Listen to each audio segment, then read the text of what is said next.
Bonjour et bienvenue sur la chaîne des informations économiques de la ville de Kinshasa, InfoSag. Face à face d'aujourd'hui, nous allons recevoir un cadre le parti politique de Nouvel Élan de Adolphe Mouzitou, l'ancien Premier ministre, l'économiste de la société congolaise. Nous allons s'attarder aujourd'hui sur la nomination, comment comme politique, ils ont appris, parce que Mme Judith a commencé comme ministre de plan et aujourd'hui, à la tête du gouvernement congolais, nous attendons encore. Et en tant que politique, ils sont représentés au niveau de l'Assemblée nationale avec 3 députés, et lui-même, Adolphe Mouzitou, comme député des circonscriptions électorales de la ville de Kikwit, la ville des politiciens, parce qu'on l'appelle ça comme ça dans le Kwilu.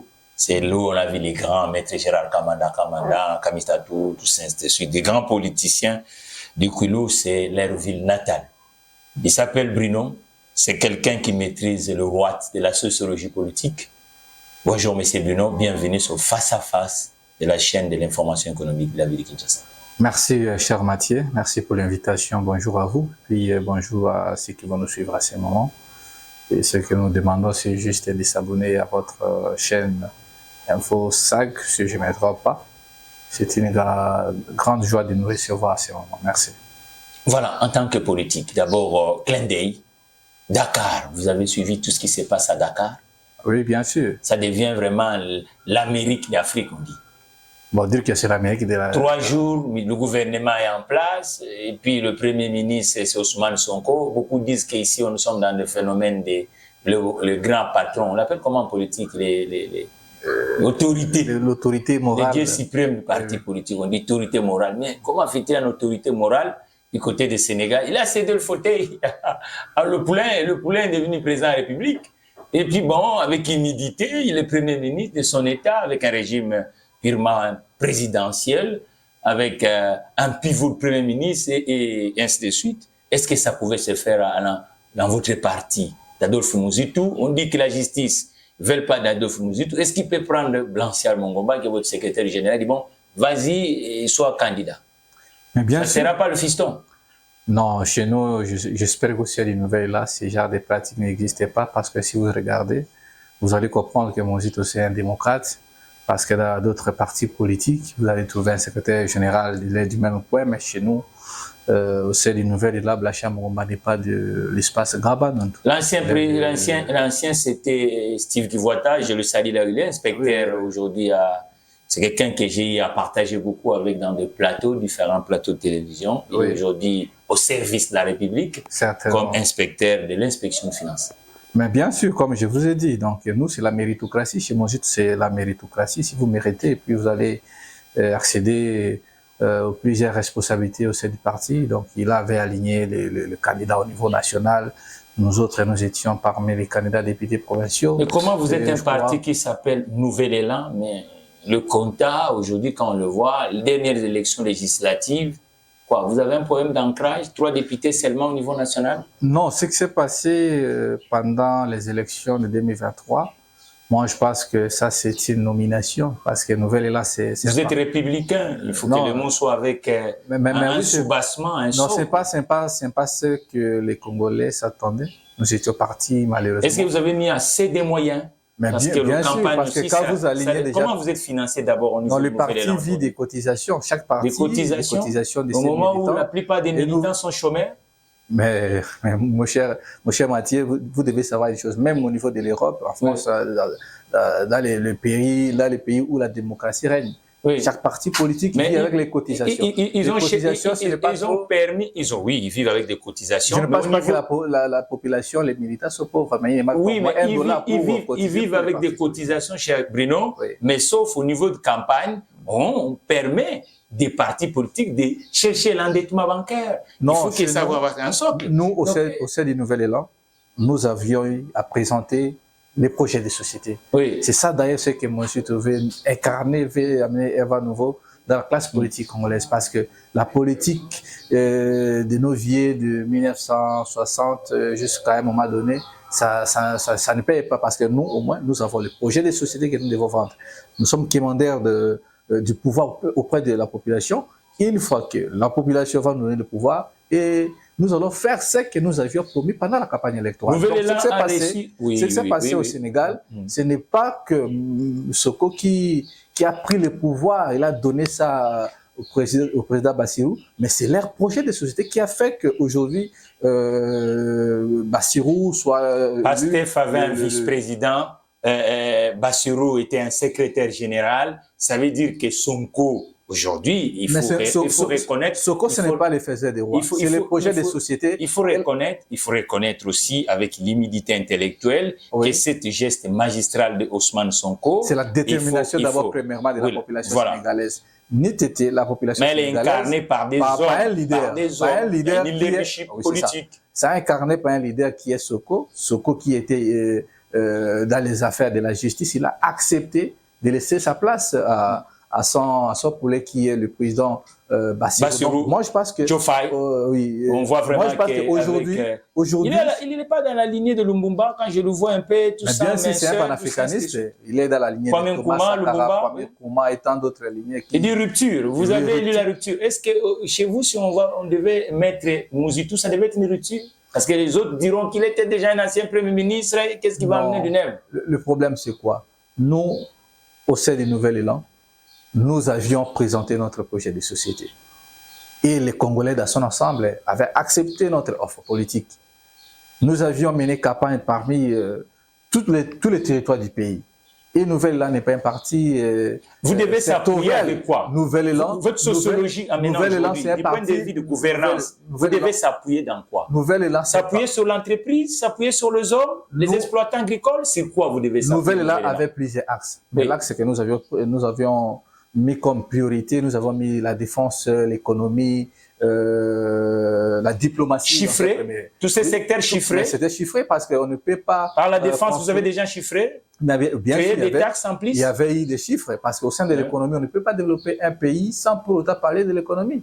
Tant que le Congo ne produit absolument rien, donc je pense que notre regard serait tourné à l'extérieur du pays. Voilà pourquoi, avec l'offre politique Nouvel Élan à travers son leader Adolphe Monsut, nous avions dit il faut que notre économie soit forte. Et à ce moment-là, dès que nous allons commencer à produire et nous allons maintenant exporter nos produits à l'extérieur du pays. Là, sur le plan économique, nous serions forts parce que même ce qui se passe à l'est de notre pays, cette guerre-là, c'est une guerre qui est aussi sur le plan économique. Vous devez comprendre, la Chine qui est aujourd'hui parmi les puissants du monde, il s'est plus basé dans l'économie.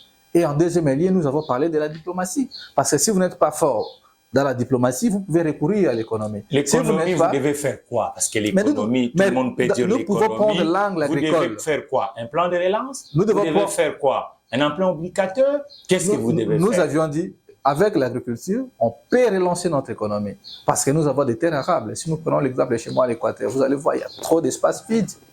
Si nous partons, par exemple, aujourd'hui, nous avons le projet, nous avons dit non, nous avons par exemple 10 milliards de dollars américains, nous avons besoin que le Brésil peut nous fournir, ne fût-ce que, je donne un exemple, c'est pas ce que je suis en train de donner un exemple, donc nous avons besoin au moins de 30 000 machines qui vont nous aider. Le Toyota RAV4 équipé du système Toyota Safety 16 2 série vous offre un système pré-collision qui permet de veiller sur vous pendant que vous veillez sur les autres.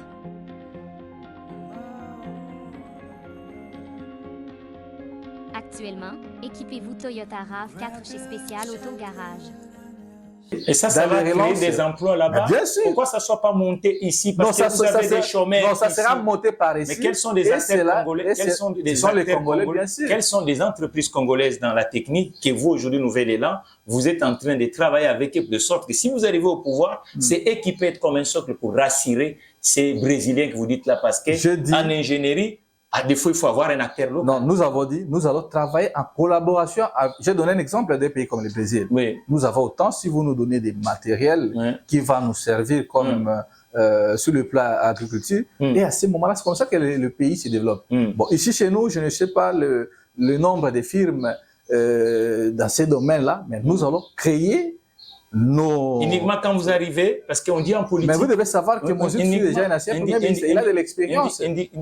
Excusez-moi, l'ancien président français disait quoi? Ça veut dire que celui qui est au pouvoir, il faut faire qu'il puisse bien travailler parce que vous allez hériter de ce qui... Parce qu'aujourd'hui, le président Tshisekedi a créé par exemple le plan de... Vous allez mettre un mot là-dedans, 145 territoires, peut-être des 145 territoires. Oui. Comment... Un mot là-dedans. Bon, 145 Comment vous avez analysé ça, Nouvel-Élan? Bon, nous avons... Moi, personnellement, j'ai analysé que les 145 territoires n'étaient pas un mauvais projet. Mais sauf que la matérialisation n'a pas pu être bien cadrée, c'est ça le problème. Parce que quand les chefs veulent se mixer dans tous les domaines, là, donc vous pouvez même les responsabilités aux administrateurs du territoire, aux gouverneurs, parce que l'attribution est partagée. Donc, sur le projet 145 territoires, on n'a pas réussi parce que la manière dont on a coordonné, ce n'était pas du tout bon, mais bonne plutôt. Donc, mais les projets dans son ensemble étaient bons projets. Donc, nous pensons qu'une fois que si nous étions élus par la population, on devrait mettre les efforts. Gouvernance du président Tshisekedi, 100 jours. Comment sur son deuxième mandat? Non, sur le premier mandat, 100 jours. Mais de tous, nous avons vu comment les 100 jours a été... Mais les passerelles sont à Kinshasa. Vous voyez qu'il y a ce qu'on appelle le saut de mouton. Ça facilite la circulation. Non, la priorité. La priorité, ce n'était pas de construire le saut de moutons. Vous comprenez, cher Mathieu? Parce qu'aujourd'hui, quand vous dites que non, saut de moutons... Désengorger la ville, du point de vue des embouteillages, ce n'était pas une priorité pour vous? Je vous dis, aujourd'hui, il y a trop d'embouteillages. Vous comprenez? Pour quitter Néfus, que moi j'habite Massina, pour quitter Massina, pour arriver au centre-ville, c'est tout un problème. Maintenant, le deuxième problème, ce n'était pas une priorité pour vous? Non, la priorité n'était pas cela. La priorité était, il a trouvé Kinshasa, la capitale dont Mosut avait l'habitude d'appeler. Quels sont les points forts du président Tshisekedi? Quels sont les points forts? Excusez-moi, cher Mathieu, parce que les Congolais doivent comprendre ma réflexion, sinon vous allez m'interrompre. Kinshasa, c'est une capitale qui est enfermée, tandis que nous avons des espaces vides, Mbakana, Maluku, Mekao. On peut construire de nouvelles villes qui vont permettre le désengorgement de la ville. Mais quand tous nous sommes attassés dans un coin, il y a un coin qui est vide. C'est ça la priorité. Donc voilà pourquoi nous avons dit, une fois que nous allons prendre le pouvoir, nous allons construire de nouvelles villes pour désengorger Kinshasa, dont 99% vivent dans un coin et puis 1% vivent dans... il y a de l'espace vide. Voilà pourquoi aujourd'hui vous allez voir partout, il y a les embouteillages parce que les gens veulent quitter les... Ça a commencé uniquement avec M. Tshisekedi? Non, ça n'a pas commencé, ça n'a pas commencé de lui. Les chefs n'héritent pas les problèmes, ils trouvent des solutions. Donc dire que les embouteillages sont débutés par le pouvoir actuel, là, c'est être animé par un esprit démoniaque, si je peux dire. Donc comme lui l'avait dit, c'est quelqu'un qui a lutté pendant 32 ans au sein de l'opposition, il avait compris les rouages qui faisaient blocage, il allait au moins poser des jalons. Vous, au moins, mais néanmoins, vous avez des solutions pour les embouteillages, Nouvel-Élan? Parce que vous estimez que ceux qui sont aujourd'hui, donc ils ont fait rien. Les solutions, oui, on peut avoir les solutions. D'abord, il faut construire des routes secondaires. Parce qu'aujourd'hui, si vous allez comprendre, mais l'Ingue, ça a été construit, non? L'Ingue, ça ne suffit pas. Donc, ça a été construit, il y a beaucoup de routes. Cela ne suffit pas, cher Mathieu. Si vous regardez bien, comment est-ce que nous, au niveau de la capitale, nous vivons, chaque matin, nous faisons une ligne, si je peux dire, une ligne droite.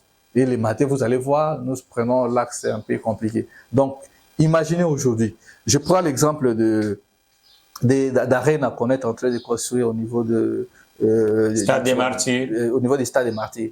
Est-ce que si c'est stade, si c'est stade mythique, culturel, si on avait pu construire ça à Maluku, mais voyez-vous pas que ça pourrait aussi faire quelque chose? Donc toutes les activités du pays, vous les bloquez dans un coin. Au lieu de construire soit Arena, par exemple, je peux dire, vers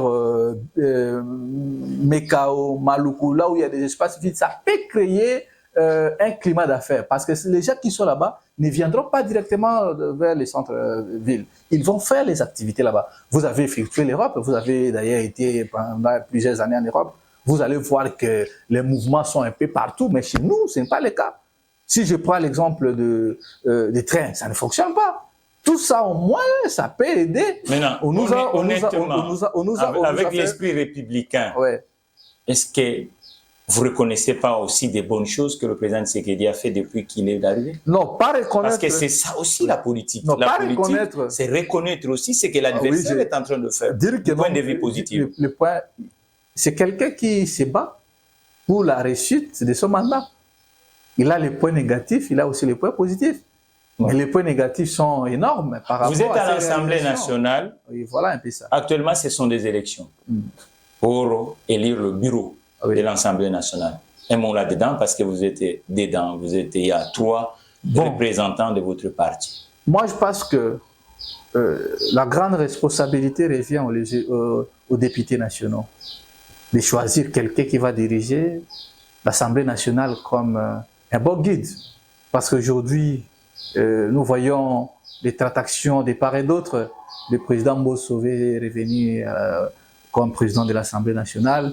Nous voyons le président Vital Kamerhe et puis nous voyons d'autres leaders qui ne sont pas encore prononcés. Donc moi, je pense qu'à un moment donné... Vous, Nouvel-Élan, vous dites quoi? Parce que vous faites partie... Aujourd'hui, vous avez 3 personnes qui sont en Assemblée nationale. C'est que moi, je peux demander aux députés, parce que moi, j'ai été élu, mais pas proclamé par la CENI au niveau provincial. C'est que moi, je peux demander aux élus du peuple de respecter au moins cette population. Parce que comment est-il possible quelqu'un qui a déjà l'âge de 84 ans, normalement dans des pays où les gens... Donald Trump a quel âge? Ici, nous ne parlons pas de Donald Trump. Il vient de créer même une entreprise dans la nouvelle technologie. Bon, ici, le réseau social de Donald Trump. Oui, ici, le marché a accepté. Mais je ne crois pas que Donald Trump, s'il peut nager entre 78 et 75, je ne sais pas l'âge de Donald Trump. Mais quant à moi, je pense que... il est candidat même. Oui, il est candidat pour les prochaines élections au niveau des États-Unis d'Amérique. Mais moi, je parle pour mon pays, le Congo. Je pense que les bureaux de l'Assemblée nationale, nous devons... Est-ce que c'est le problème d'âge ou c'est le problème de style? Le problème aussi, c'est le problème pas d'âge. Kizeng avait laissé la primature quand il avait senti... Mais vous étiez là-bas avec quand il était... Moi, je n'étais pas... Votre mentor... Notre mentor était là, mais c'est ça, en fait. Parmi les collaborateurs du vieux. Oui, Kizeng a vu son poids d'âge, il avait accepté de laisser la place aux jeunes. Si aujourd'hui les vieux veulent s'accaparer de tout, alors nous les jeunes, qu'est-ce que nous allons faire? C'est ça aussi la grande responsabilité. Est-ce qu'au sein de l'Assemblée nationale, les jeunes capables, les jeunes qui peuvent aussi se prononcer pour gérer l'Assemblée nationale sont là?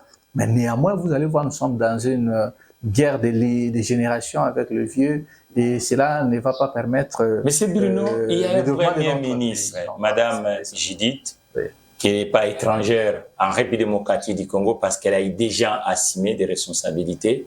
Elle était il n'y a pas longtemps, qu'il a piloté le PDL 145 territoires. Et maintenant, Premier ministre de la République démocratique du Congo, en tant que quelqu'un de Nouvel-Élan, comment vous avez accueilli cette nouvelle, première fois de l'histoire, une dame Premier ministre de la République démocratique du Congo? Bon, c'est une nouvelle depuis 1960 jusqu'à aujourd'hui.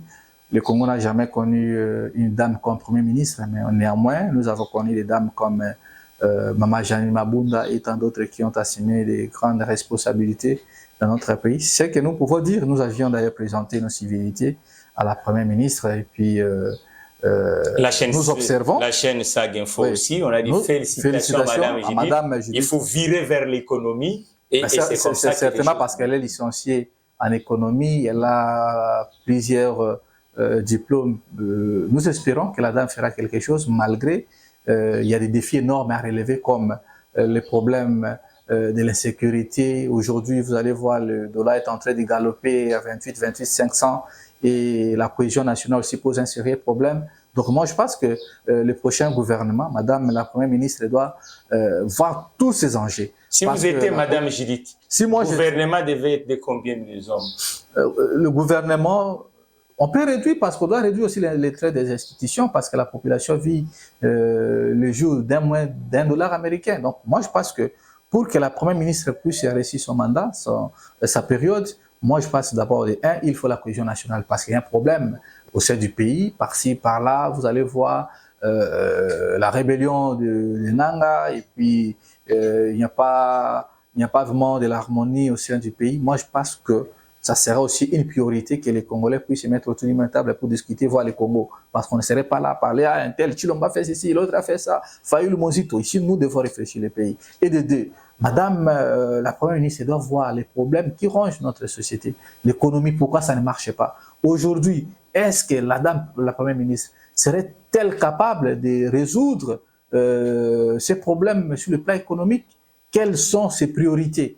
Vous voyez, M. Mathieu, quelles sont les priorités, quelles sont les lignes qu'elle va suivre? Même moi, en regardant ce qui se passe après la nomination de Madame la Première ministre, elle a été reçue par le président de la République et puis chez le secrétaire général Augustin Kabouya. Et puis récemment, nous avons vu comment elle a été reçue par la grande mère de la République, chez Mama Marthe. Moi, je pense que si elle suit ces mouvements, je ne crois pas qu'elle fera grande chose. Si pas, elle serait là en train de recevoir les injonctions. Nous vous remercions, qui va faire en sorte que non, la population... Nous vous remercions, Monsieur Bruno. Merci, monsieur. Voilà, donc le plaisir est partagé.